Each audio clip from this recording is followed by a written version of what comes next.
Let me explain what Senator Alero is saying. I personally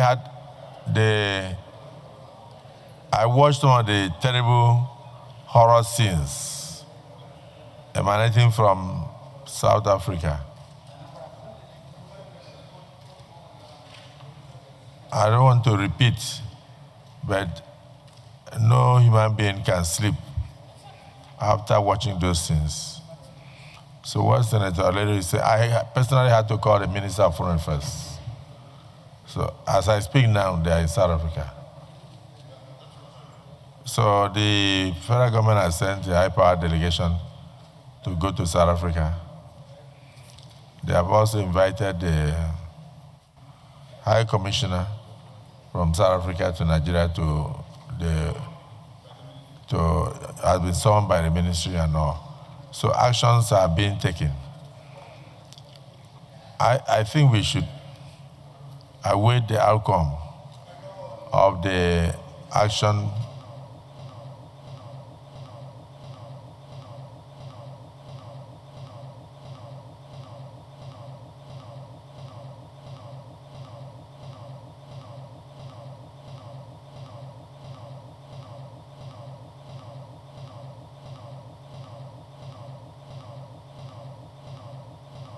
of their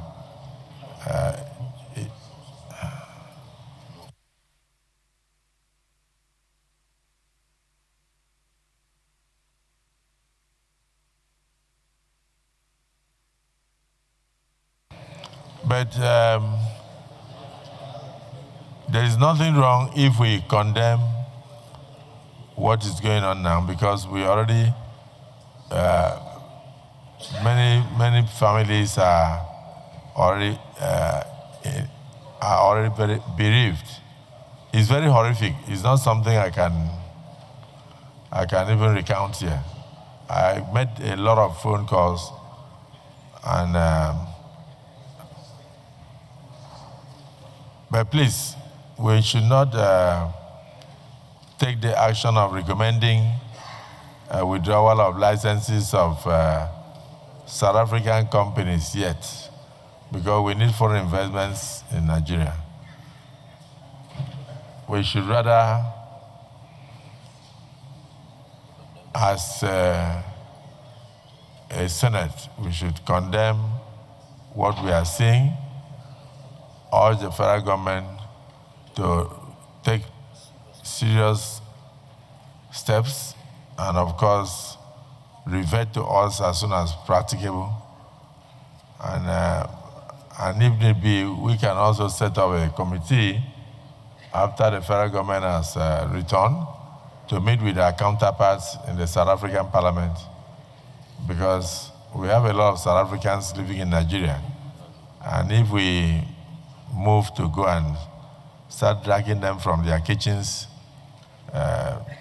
naked them, drag them on the streets, stone them, and use blocks to kill them, or burn them inside their shops, we are returning to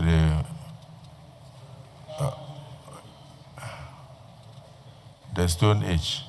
So there is need to tread with caution, and at the same time, we must take decisive action in condemning this situation. It's very, very horrific. It's not something that we can just take a decision immediately without advising the executive and working closely with the executive.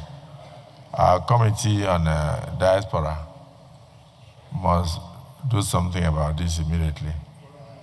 And the committee on foreign affairs. So we should empanel them to liaise with the executive and get back to us. There is nothing anybody is going to say here that go to the internet, what you watch, you will not be able to sleep. And even as students, we were meant to contribute money towards helping South Africans to regain independence from apartheid. We did that. We contributed money. Yes, even as UCOPers, we contributed money, stipends, including students, every Nigerian worker, every civil servant. contributed money. And those of us that started federal government colleges, we had hundreds and hundreds of students from South Africa who were schooling in Nigeria free, who were being fed free, trained free, because they were running away from apartheid regime. And then they returned to become leaders. It's a terrible way to pay back a country that had been there for you in your moment of grief. So so I want somebody to move a motion that we note this motion. Point of order, constitutional order. Constitutional order. Senator Ningi, I've not yet apologized to you over the quarrel between us, and you are talking about constitutional order. Are you sure it's in my interest? We do that at dinner. No, but constitutional order, Mr. President. Let me first apologize to you. No, don't worry, sir. Over the miscommunication. Don't worry, sir. That it wasn't true. It's okay. It's settled. It's settled. I hold you in high esteem. You and me have come a long way. Constitutional order, sir. Listen to what I said. Listen to what I said. I said that statement was not true. It was based on mischief, so I apologize to you. The man that came and told you the statement, I was watching him when he came with anger. Accepted. Apology accepted. Constitutional order, sir. But the constitutional order, is it against me or against? Okay, so the apology is accepted. Go ahead. Accepted, sir. Mr. President, my name is Senator